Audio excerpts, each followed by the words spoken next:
once again, and welcome to Heroes and Droids, your guide to movies and TV shows about superheroes, sci-fi, Disney, and action. From Marvel to DC, from Star Wars to Star Trek, from James Bond to the Fast and the Furious. We review theatrical films, and streaming delights you care about most. This week we're reviewing Moon Knight, Episode 2, streaming now on Disney+. All right, let me introduce the crew. I am your host, Doc Rotten, and joining me tonight is the Slattman, the one and only Chris Slattery. How you doing, sir? Good. I feel like I need caffeine, but I'm good. And it's early. It's earlier than we're doing it. All right. Well, it doesn't feel early. No. Also joining us is podcasting rockstar and international cosplay queen, Vanessa Spector. How you doing? Spector. I don't have any caffeine, but I do have a donut if you want one. Wow. Okay. Jeez. There's. Hang on, let me hang on. Shut up, Doc. Shut up. All right. Also joining us is award-winning filmmaker Christopher G. Grant. No, it's Christopher G. Moore. How you doing, sir? I'm bloody brilliant. You are. I've heard that. That's what I am. Bloody brilliant. Oh, man. Well, okay, it's going to be exciting. A dog attacked me. A dog? Are you sure it was a dog? It was a hound, maybe. A hound? Oh, yeah, Hound of the Baskervilles, right? That's right. That's right. Oh, my God. We're about as batty as this freaking show. Yeah, my accent's needs a lot of work. Well, Moon Knight Episode 2 is out, and we are here to discuss it. What we're going to do is give our first impression. That first impression will be spoiler-free. Then we'll dive into discussion. We'll have some Easter eggs. We'll get into all the reveals in this episode. There's lots of good things. And then we'll wrap things up with our final thoughts, our score, 1 to 5, and our favorite scene. And of course, we hope you enjoy not only this review, but many others that we have on the site. And if you want to help us out, it's easy and free to do. Not freeze, but free to do. Nice to see you. Hit the like button down below. Share with a friend. Hit the subscribe button. All those things. Classic jokes like that. Yes. And he says, I do the dad jokes. All right. And the DNA. Oh, speaking of DNA, look at this shirt. Can you see it? It's Dino DNA. Mr. DNA. All right, do it. Yeah. It is. Well, we'll be getting to that later. Yeah. Oh, but we digress. All right, let's get into this. What is the CAD? The CAD says Moon Knight Season 1, Episode 2, April 30th. That's not true. April what?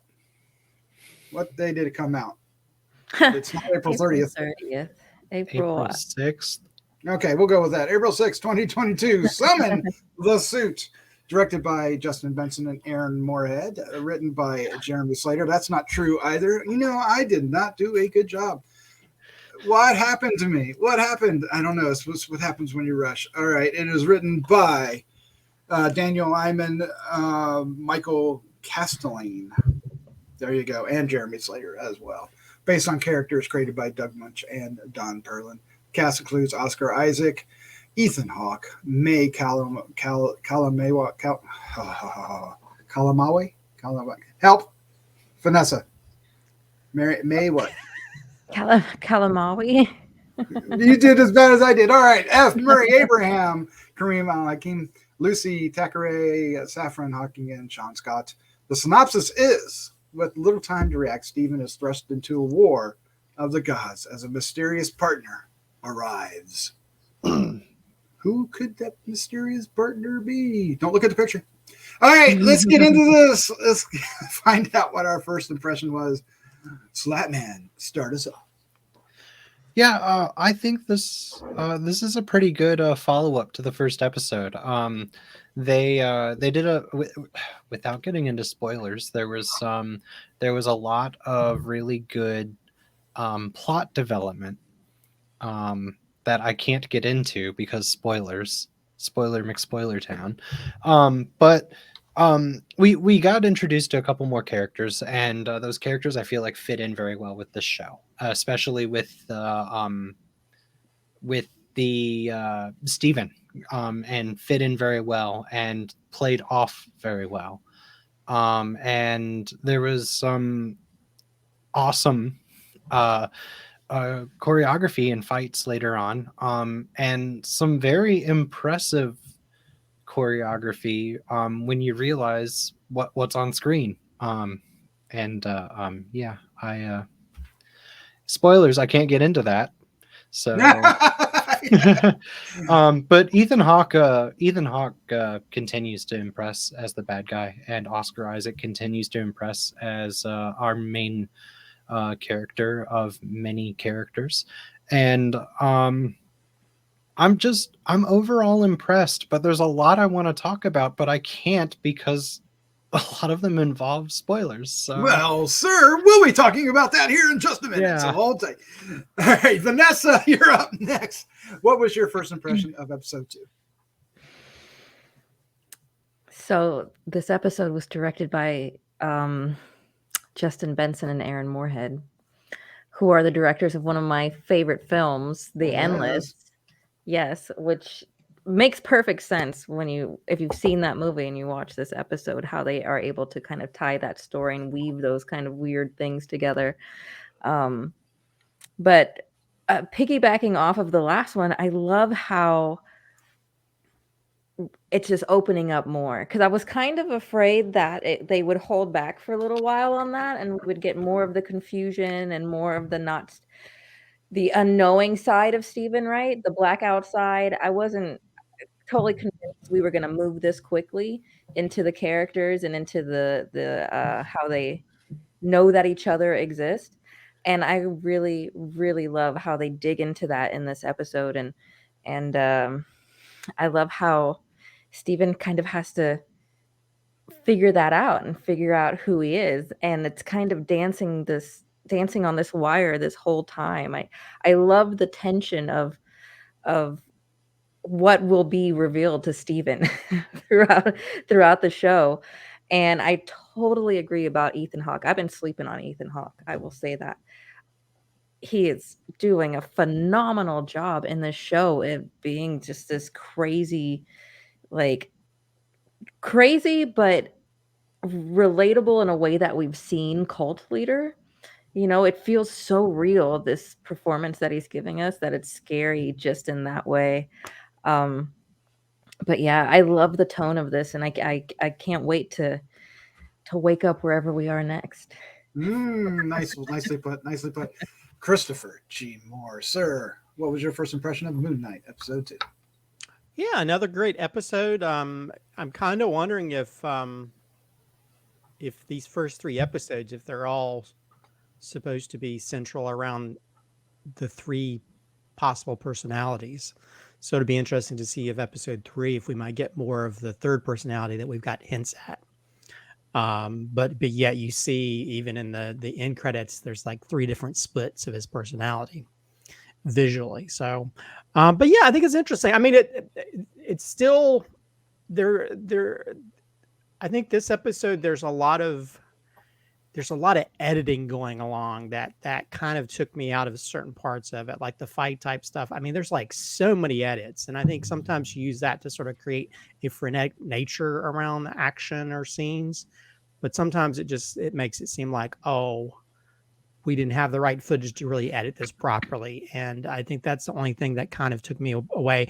And plus, I guess I'm just ready for them to get to a point to where there's kind of a little bit more of them working with each other towards a common goal. Yeah, I definitely agree that Ethan Hawke's doing a really great job, because he's playing a villain that's he's very calm, and that's creepy, when he's created this kind of he's playing it like David Koresh, so you can understand how some cult leaders work, because they pull you in like, oh, we have this wonderful society where nobody fights and we all learn 3 languages, and we grow our own food, and we're all vegetarians, we're all about the earth, and blah blah blah, and it's like, oh, there's something else creepy going on here for this to happen. We're all gonna watch weird slow motion videos of nature in our free time. So yeah, it's got a lot of really interesting visuals, and I'm glad that we got a certain element of Moon Knight visual representation. Although it wasn't exactly what I kind of wanted to be behind that, but it's still got some interesting things in it. And I think if anything, I think the more that you talked about revealing the layers, the more we keep revealing these different layers, the more I'm interested, like, oh, what's going to happen next? How are they going to deal with this more? I think for some reason the Steven character, his bumbling nature is getting kind of annoying. And I'm kind of wondering if he's going to be that kind of character that has to step up for his elements of what he can bring to the table when it comes to the different personalities. But yeah, it's got some really interesting moments. And yeah, the visual use of reflective things is so pretty cool. What they do in this world, everything's almost a reflective surface to some degree. But yeah, I like it. I think it's going really well. It's I don't think it's hitting me as like amazing as other series like Loki did in the very beginning. But I'm still intrigued by it, and I'm still kind of interested. Oh, we're going to go from here. Yeah, I'm really enjoying this. I'm not sure it's gotten to the oh wow, it's absolutely perfect kind of Loki WandaVision area yet, but at the same time, we get to see Moon Knight in action, and I love that. I love the the characters that I'm familiar with. Stephen Grant and Mark Spector are brought to life, and even though they obviously are played by the same person, they feel like 2 different characters. The accent that we, kind of barked at when we saw the trailers in context makes sense. And our cast, our actors, is fantastic. And like you said, they really brought it. They absolutely brought it. The well, how do I want to say that? I guess I didn't expect. I didn't anticipate Ethan Hawke being so damn good in this, right? Because I knew that Oscar Isaac said, "You've got to be in this. You're perfect for the villain, and you've got to do it." Because Ethan Hawke generally doesn't play villains. He's going to play 2 villains this year, but before that, he's rarely played a villain. So it's really interesting, and he is the charisma that he has and brings to this role underlies how frightening this character is, and it really is interesting. And they play off together. Oscar Isaac plays off himself together. That's really weird and fun. I'm having a ball with this.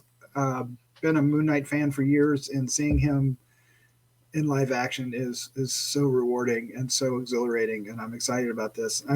But I feel like the best is yet to come. I don't think it's hit its stride yet. I have a feeling that we're still, because we're still exploring the character. Where each new scene reveals something new, and I don't know. That's kind of the fun part of it, isn't it? All right, well, let's dive in to the discussion, and we're going to start off with Easter eggs and surprises in there. So, Christopher G. Moore, do you have plenty? I have a good bit, and starting off. Anytime you watch Ethan Hawke, listen to the sound design. You can hear a little bit of the glass when he's walking or when he kicks that ball. So now I always feel uncomfortable anytime I see him walking or doing anything with his feet, because I'm like, oh God, he's got glass and that. And by the way, you create glass using sand, so it's very interesting that also that's the first thing that Oscar Isaac plants his feet on when he gets out of bed. And then later on, also the opening scene takes place. You look at the sand, which is around his bed, and you think, oh, maybe we're in Egypt. We're not, but the episode ends with us in Egypt. So we go from sand to sand. So a nice little sort of like beginning and ending that relates to each other. Also, something actually this is an Easter egg, probably from the first episode. There's one scene where he's looking at books, and if you look in the background, there's one book on Asgard, another book on Wakanda. Nice. Oh, I like that. So people keep saying there's no tie-in to the MCU universe. Well, there's two of them right there. Although I've heard there might be a character might pop in here this season from the MCU. Also, we get another one of those QR codes on the outside of the container, and that every week they're adding a new comic book to where when you click on that, when you check that QR code and you pull up the Marvel site, the first time it was episode 32, issue 32, and now they have issue 33 of the Werewolf by Night comics, where we got the first appearance of Moon Knight. Like I mentioned, there's lots. If you pay attention, there's lots of really great use of reflective surfaces. Of course, the inside of that container unit, of course, would have, reflective surfaces, so we can have conversations and stuff. But also, you get to sort of see, like, his alter ego, Mark Spector, who's the more violent of the duo. He's reflected in the gun, which it just shows his sort of his violent nature in that. Also, the deaths, that when he gives his name tag away, you see the reflection of his face, and so that also reflects him losing his identity in the process of dealing with Mark Spector. Let's see. Also, if you pay attention, he had the red money, which is yen. So possibly, could he be dealing with the 10 rings? I don't know. There's a possibility. Also, if you pay attention to the passport he pulls up, if you look at that and you freeze frame it, his birthday is actually the same birthday as Oscar Isaac, but with a different year. But also, the passport was issued 12/2018, so he got the passport during the blip, so he was not dusted. So we know that for sure now. Also, people have called out the Mandarin that Ethan Hawke speaks to the girl. Evidently, that's gibberish. It's not even a really good translation. So you think Marvel would be on top of that? So I don't know if that's, or maybe he's just like, they're just doing that to impress him. I don't know. So evidently that's not a good translation, because even the guy who played Shang-Chi called it out on Twitter. We get, of course, the new Mr. Knight suit. Yes. And he does a superhero landing, but then doesn't stick the landing. It falls over, which I thought was hilarious. But actually, the first use of the Mr. Knight suit was seen in 2011's Secret Avengers comic book. But later it's mostly known for 2014's Moon Knight comic. That's where it became more of a fan favorite. Let's see. Layla, in the comics, he was never married to any character. He was married to, but he did have a love called Marlene in the comics. But she was more of a damsel in distress. So this is definitely one of those things where they take sort of a love interest character and they create something different within this show format. The two people that come in acting like they're policemen or agents, they're Fitzgerald and Kennedy, which if you know history, John Fitzgerald Kennedy, John F. Kennedy. So I don't know if that's supposed to be the real names or if they're just trying to make it up. But I mean, they're listed as in the end credits as with those last names. If you look at the Interpol file, they pull up a Mark Spector. The file number is 1975. And 1975 was when the first issue of the first appearance of Moon Knight in the comics, in Werewolf by Night number 32. Also, the person assigned to that Interpol case is Nick Pepin, which is actually the show's production and development manager, who's worked on multiple projects throughout the MCU, including a lot of the new TV shows. Also, they seem to have a lot of to reference that first comic a lot in this show so far. If you look at the overhead shot of when he gets hit by the car next to the bus, if you look at the top of the bus has WBN0032, which is Werewolf at Night, 32? issue 32. Also, if you look at the side of the bus, it has a GRC ad, that group that came about because of the blip. And the ad says, reuniting you with your better half, which is very ironic that at the moment he sees Mark Spector, he allows Mark Spector to take over. And let's see. Also at the very end, there's a really cool transition when Khonshu, like his cape or whatever, goes by the camera, and then we see the sheet pulled off of the broken mirror that we see Steven inside of, and then we see whatever alter ego that is drinking in Egypt. But if you look at Steven, or I guess what's supposed to be Steven, I think in the broken mirror, he has a bloody hand, and he has a Starry David. And most people know that actually the character was Jewish in the comics, so that's very appropriate for that. But evidently there's some kind of struggle happened for that to occur, and who's to know if that character who's drinking, if that's possibly the third alter ego. I can't remember the name of the other person. Jake Lockley? Yeah. So that might be the Jake person who's like, well, how did I wake up here? So anyway, there's a few of the Easter eggs that I noticed, or that I went through several different YouTube videos to add to our list. Well, jumping off of that, when they're watching the tape and the one guy comes out and it looks like Oscar Isaac. Well, it is Oscar Isaac, but it's not Stephen Grant. Is that the third one as well, or is that because it looks slightly different than? I thought that was Mark Spector. Yeah, Okay. I thought that was Mark, because Mark was the one that summoned the suit at the end of the first episode. Well, here's the thing. There has to be some other character, because I think Mark Spector, knowing that he's married, would not be trying to hit on some girl in the museum. So there's got to be that third one. That's probably the hitting on women, doing different things. I think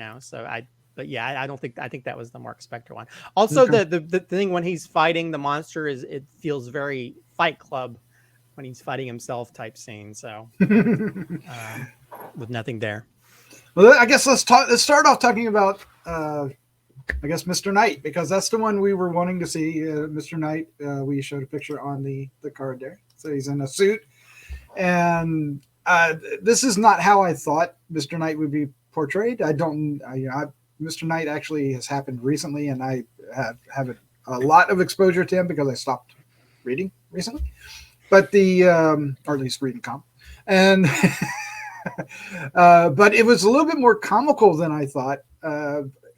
For me, it worked. Did it work for you guys? I didn't have any expectations, so I don't think it's the last we've seen of it, and I don't think that's the final incarnation of him, that kind of so goofy version. I think we're going to see a bit of a transition to something a little bit cooler. Yeah. So when Stephen Grant summons a suit, it looks like this. And then when Mark Spector summons a suit, it looks like. Well, but I think because the girl said summon your suit. Right. And what's he going to think? Oh, He's going to think a suit. Actual suit. Although I'm wondering if that's, maybe that might be a version of the Jeff character's possible variation of that. Because Jake. I'm sorry, Jake. But I know that the poster of the Mr. Knight just looks so badass that now just seeing this, like, I think we'll get bring that, it on. Though. So I'm kind of and I guess maybe any of the alter egos could probably utilize that suit, but I don't know. It definitely was. I definitely had different expectations of what it turned out to be, to where because to be the more bumbling, I don't know, just Mr. Bean version of Mr. Bean version. At least he got the good punch in. What you got, Slattman? I thought it still worked though, because it's even though it's not exactly what a lot of people expected, I felt like it kind of worked because it's kind of there for if you kind of there for like the actual Moon Knight like iconic costume, right? It but it's and it kind of shows like Steven like not really allowing it all the way in. So like if we yes, it is the Mr. Knight suit, but I think we have to think of it less as Mr. Knight and more as Steven's transition like His version of Moon Knight. Okay. yeah. Well, So Yeah, I feel it's almost like America's Greatest Hero type. Oh, you're Yeah. right. You're right. It does. Where he doesn't understand how to use the powers and that kind of thing. So but I do agree that this first appearance is a little goofy, but I don't think that's the final appearance of this suit, and it'll probably be the next time we see it, it might be more James Bondy. Yeah, I think he'll Yeah, he might be a mature little into. cooler. Yeah, he'll mature into the character. Well, we also should talk about Arthur Harrow, Harrow. Ethan Hawke's character reveals that he used to be the avatar for Khonshu, or vice versa. Fist What of do, vengeance. yes, what do we think of that? Because he knows that he's there. He knows what he's saying. He just can't hear it. He's just heard it before, right? Do we believe him, Slattman? If we don't believe him, he is very convincing. Yes. And what does that mean? So I guess he's the avatar now of the other one. What's the other one's name? Amit. I personally think that he is probably lying, but what he's saying is the truth, like his version of the truth. Mhm. And whether he's getting that from excuse me, whether he's getting that from I can't remember the name of the god, and you just said it. Khonshu? Amit. Amit and Khonshu. Amit. Whether he's getting this information from Amit and relaying it back to Steven, or he got it from some other source, or he's just I don't know, full of shit and just really Could be. lucky. I don't know. His charisma is so high that it's so hard with this character. It's so hard to think that he doesn't know what he's talking about. So, well, if you think about it, Steven was the same way. He just thought he was this gift shop guy. So why wouldn't you have this person who's like a cult leader thinking that he's something, he's been brainwashed, and maybe his mind was broken too. To be he seems to know, right? Yeah, seems to know. I guess we'll see Amit. I don't know. Eventually, we get Layla. Layla shows up, scooting away. Vanessa, what'd you think of Layla? mopeding away. We'll moped instead of scooter. Yeah, I love a casual badass. Like, I love that she just is that way, and it's not like specifically addressed like, oh wow, you can do that. Although to Steven it is amazing. And I love their little rekindling moments that they have in his apartment. How he's kind of falling in love with her, but he's really just parts of her in Mark's mind. It's like it's so clearly evident that he's just parts of her. You know what? Get a little Free Guy. Did you guys watch Free Guy? Picking up a little Free Guy with that.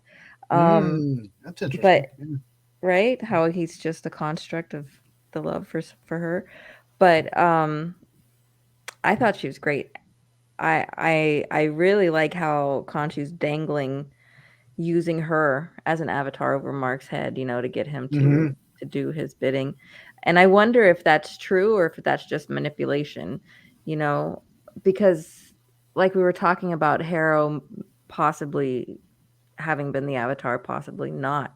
It seems like the gods, as we know these Egyptian gods are wont to do, work a lot in manipulation. So that ties in also to what do you trust in your mind? What do you trust that you're told, that you see?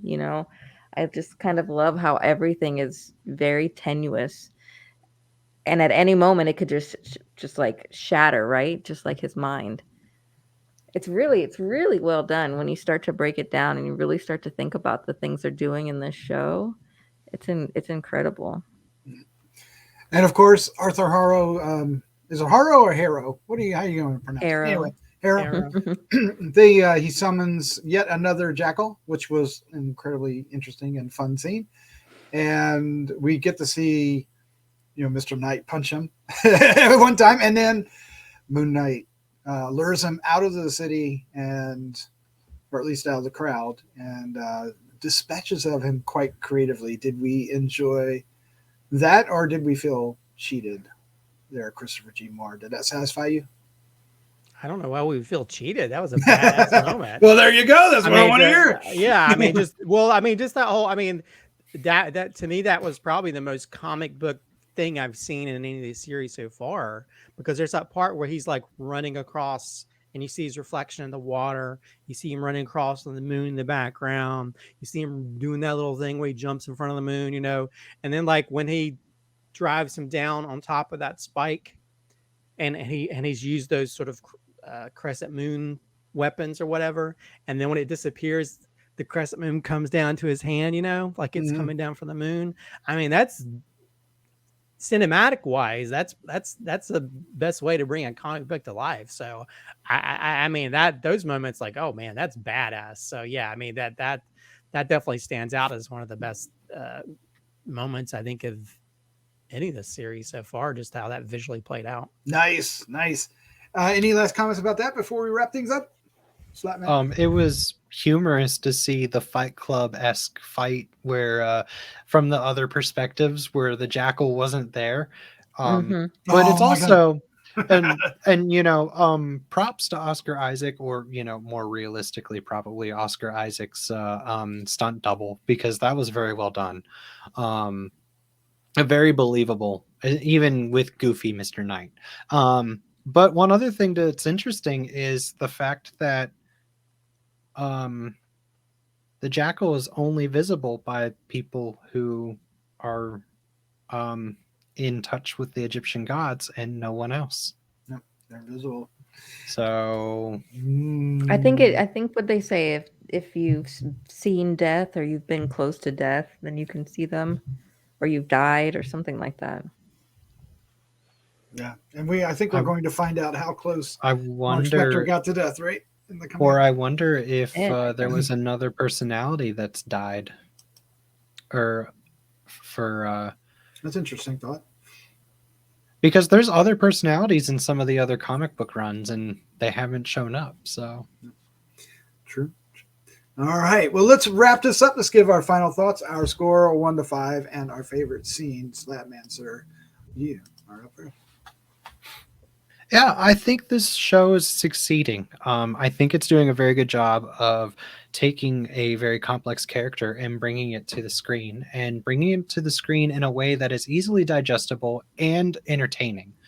And that is ultimately what's most important about this. It's well done. It's well acted. It's got a solid script, well directed, and the music is, it's not the best composition or the best soundtrack I've ever heard, but it's effective for what it is.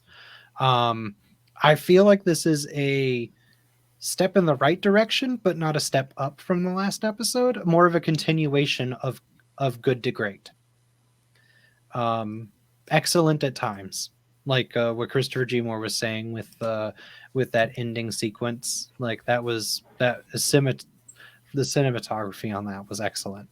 So I'm going to give this episode a score of the exact same thing that I did last week, 4.25. It is nice. It's still going strong. And the most important thing, I'm still excited for the next episode. There you go. My favorite scene is I have two that I really love. You sneaky dog. So I'm going to say one of them, and then I'm going to ask to do an honorable mention if none of you take the second one. You got it. So my favorite scene is the philosophical debate that Stephen and Arthur have over lentils. Oh wow. Okay. I thought I that like was such a it's such a great scene to show the difference between the our two leads, well, protagonist and antagonist, different views, and also kind of like if what Arthur is saying is true, how his mind was warped by either Khonshu or I've already forgotten the name of the other god. I apologize. Ahmed. Ahmed. Yes. And it's just, it was also just so well acted, and the script was really well done, was really good for that scene, and Ethan Hawke just nailed it. Absolutely. Absolutely. All right, Vanessa, you're up. Vanessa, you're up next. What is your final thoughts, your score and favorite scene? I'm really liking the show. It's so different from all the other Marvel stuff that we've gotten, right? And I like that they're only teasing its connection to the Marvel universe. Like clearly we know it's tied in. But I like that they're very like loosely giving us hints as to how it's tied in and where it's tied in. I still think Oscar Isaac is too handsome for this role. Even when he's at his goofiest, dark, circliest eyes, he's still too handsome for this role. He's so great. I love the memes of, it being Poe Dameron, and he's be like, "Who's Poe? I'm Steven." All the Star Wars memes. It's so much fun. The show is so much fun, and it's so interesting, and I love following all this kind of mind-altering content that it's giving us. And I can't believe it's only going to be 6 episodes. Four more. There's so much more to go. And I'm so excited for Egypt to see what's going to happen in Egypt. This one coming up might be one of my favorite episodes. So I'm very, very excited to see what happens. So with that, I'm going to give it a 4. I'm going to give this one a 4. I had a lot of fun watching it, but like we were saying, I think there's still a lot of room to grow, and I think we're still going to see some pretty awesome things, especially once we get to Egypt. So I'm really looking forward to that. And my favorite scene is actually the scene with the security guard, where they're reviewing the footage and he's having this conversation. He's like, "Listen, this is about to blow your mind. I'm talking like some real MI6 stuff here." He's like, no. And then it turns out to be nothing. It's just him crying. And he's like, and messing up the lose. It's just great. I love that Oscar Isaac developed this British character by just picking up on a bunch of slang and like funny things and watching Oliver a whole bunch of times to develop that accent. Is that how he did it? He did Oliver a bunch of times. Oh my God. Sounds like it. But it's just great. It's great cast, and I'm having a lot of fun with it. Excellent. All right, Christopher G. Moore, your final thoughts, your score, your favorite scene. Moon Knight, episode 2. Yeah, I mean it's definitely a series where we don't really know where it's going, and we get all these sort of interesting revelations, and for me it's kind of interesting because I don't have a lot of knowledge about this character in general. So yeah, and I think Oscar Isaac, and I think Vanessa talking about he's too good looking for this. He does have that one moment where he's like, "You're too good." He even mentions you say something like that. Yeah, which is like, it's almost like, "You have confidence. You're good looking to me." So but I think it's one of those things where when he's playing the goofy version, I could sort of understand how maybe that might not be. But at the same time, yeah, he is too damn good looking. But yeah, I think it's building to something, and I think it's getting better and better. But it still doesn't have that kind of wow factor that I think some other series, and not that it necessarily has to be that, because I think it's taking its time and it's sort of delving in this universe, and it's not really showing all its cards yet. But I think we got, Ethan Hawke is definitely playing one of the better villains, because I think a lot of times the weakness in some of these Marvel properties is usually the villain. There's always a villain problem.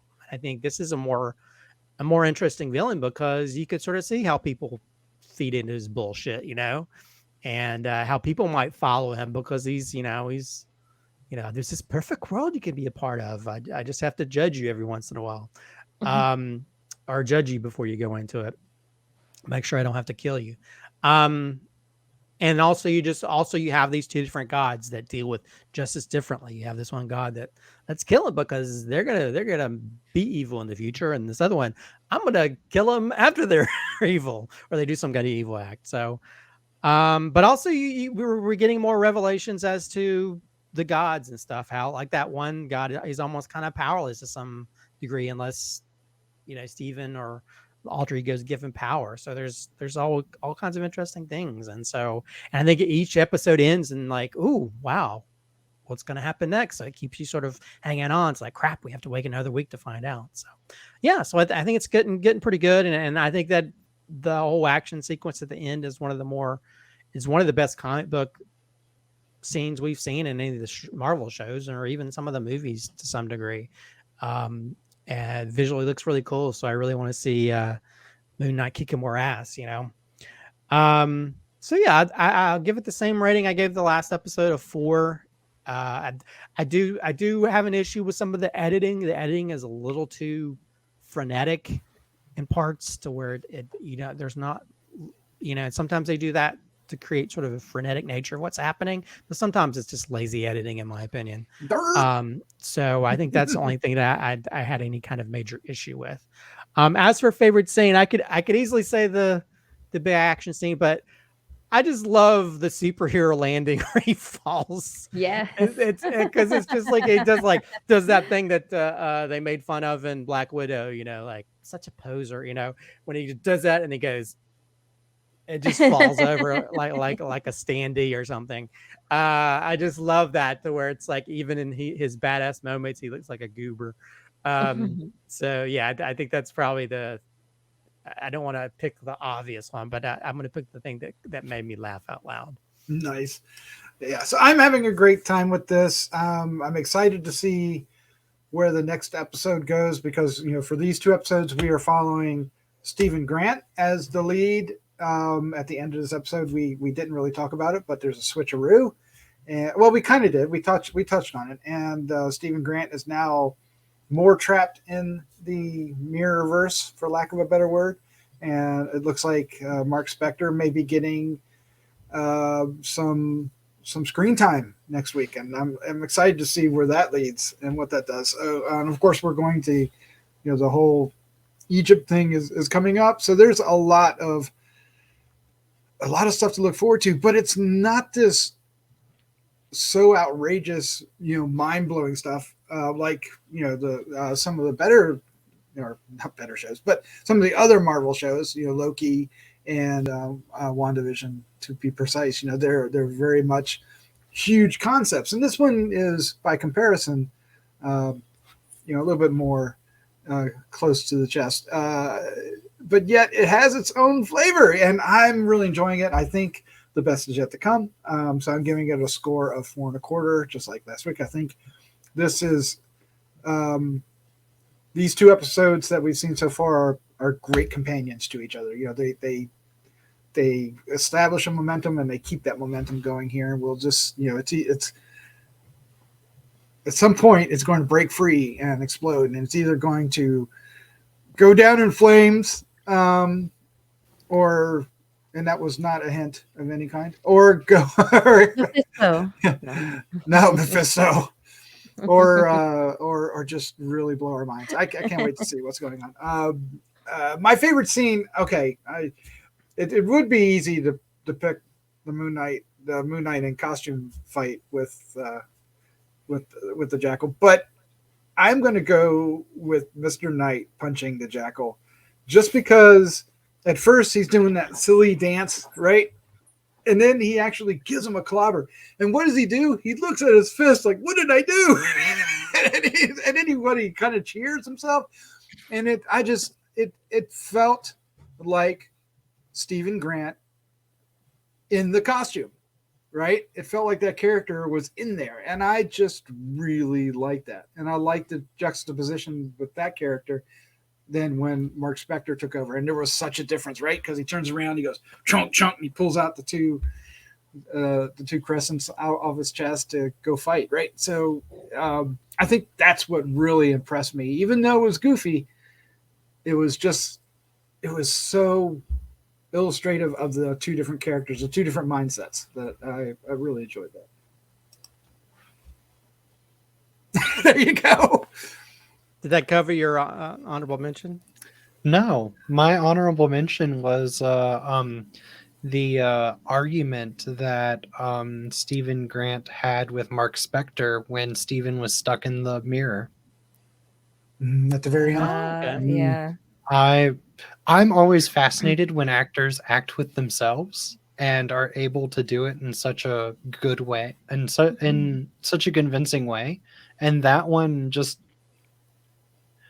felt so, I don't know, it just hit hard, hit real good. So Especially I when have he's- like a when he's little yelling- Easter egg. What is I have a that? tiny Easter egg. The stand-in for Oscar Isaac is his brother. His brother, yeah. So yeah, so whenever he's acting, y'all probably already said this in the last one, but that when I found that, I was like, that's awesome, because that lends to giving the type of performance that you're talking about, right? Like he has someone who isn't himself, but someone who is close enough to where he could have that kind of intimate conversation with. So I think they did it's things like that that lead to the performance that he's able to give. Well, no, it also, when it comes to the editing of audio and stuff, because there's that part where Stephen keeps talking over him when he's the cracked mirror stuff, and it seems so natural. And so, yeah, you got to have those performances and edit it all together where it seems very seamless, because even when he's inside that container unit or whatever, when he's talking to himself, you believe that he's talking to himself, Yeah. And, Yeah. yeah. There's not one moment that I don't. Like they do really, Yeah, all that's around really do well a done. good job. Yeah. Yeah, and the characters seem similar, but yet very much different. So it's really interesting. So we have 4 more episodes left, and as we mentioned, it isn't throwing the Marvel universe in our face, right? Like the other ones are. We either know the characters or, well, we knew the characters. They're all characters that we already knew. This is a fresh character. It hasn't been introduced anywhere else. It's coming here, and they're not relying on other MCU. Although we are starting to get hints, like you said, the books on the bookshelf talking about Asgard and Wakanda. Well, and there's the guy from Eternals is in the same location as he is right now, and Blade. Yep. So there are hints of. Well, we haven't really been introduced to Blade yet. We've gotten a voiceover, but we have not seen the new Blade yet. So who do you think? I'm going to ask this before we get off here. We're going to take some extra time. Are we going to get an MCU character, and what is that character going to be, Vanessa? No, I don't think they're going to do that to this show. Okay, I said no really fast. No, but if they did, I think it's going to be along the lines of a Midnight Suns character. Midnight Suns character? Anyone in particular you want to pick? I'm just going to throw one out there. Knight Rider. That's who I want to see. Ghost Rider or Knight Rider? Ghost Rider, not Knight Rider. Knight Rider is somebody else. I want Knight Rider to show up. That would be awesome. In his car. Ghost Rider. All right, Slattman, what about you?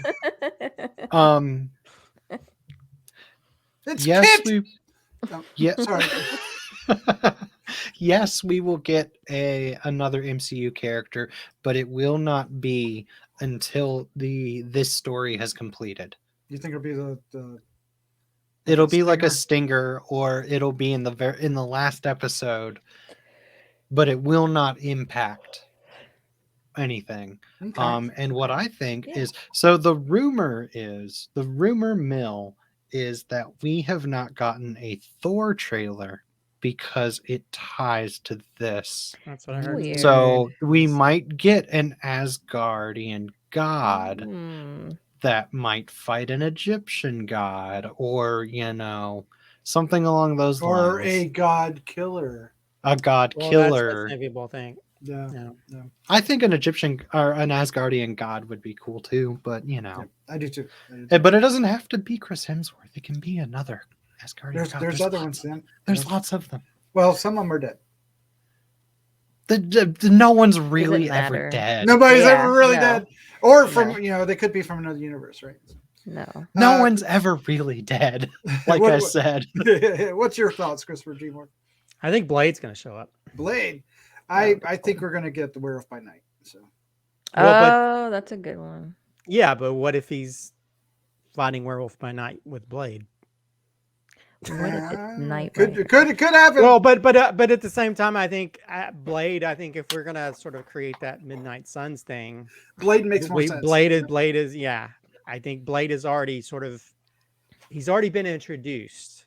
We don't know what version of other characters are out there yet, other than hints here and there, but or versions in like Agents of Shield. But we don't really have. We know that Blade's going to show up, and I think it makes you wonder, because Marvel usually has ideas for where they're going, as opposed to DC just throw shit out there like, let's see what sticks, and we'll erase it. And Morbius, and that's only going to get worse now. So yeah. So, but I think the Eternals. I think you have the John. I want to call him Jon Snow, but the Jon Snow from the Eternals. Oh, he could do it. He could show up. Is that at a museum? He works for. I think he works for a museum, doesn't he? He's a Black Knight. Yeah, he's Yeah, a Black but Knight. I think his father Yeah. owns the museum. And Blade shows up in that end credit sequence, just voice wise. But so I think that would be, even if it's just a end credit thing or something that ends at the end of 6 episodes. I think to me that might be the more natural way of going about it. But yeah, because I don't know. I feel like involving the Thor: Love and Thunder stuff seems a little bit Of a stretch. too Too much. big. It is. It does feel too big, right? I mean, of course, we said street level. well, and I think we said the same. We originally Doctor Strange was supposed to show up in the end of WandaVision. WandaVision, and they like, oh well, no, it's going to take away from the story. So I'm wondering if maybe them trying to stay so grounded and not be so connected to stuff, at least with this season, if there is only one season. Yeah. Now I've just said that. Now I'm going to change my answer to Black Knight, but I want it to be Werewolf by Night Yeah, that would be cool. because we are getting a Werewolf by Night special. Side in note. October, right? Yeah, they should totally pull a Tig Notaro and paint it in Grant Gustin for the new Flash movie. Oh yeah, okay, yeah. Replace him, put Grant Gustin, the actual good Flash in, and they could do it. They did it with Tig Notaro. I don't want anything connected with a certain universe. All right. Well, there you go.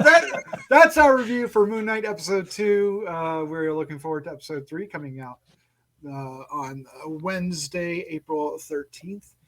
I'll probably try to watch it at 3 in the morning when it comes out here on the East Coast. I don't know. Maybe not. We'll see. My sleeping schedule's all screwed up. Blah.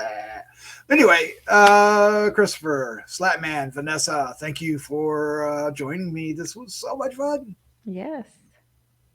It's always bloody fun. Bloody fun. Let's say goodnight. Good night. Good night.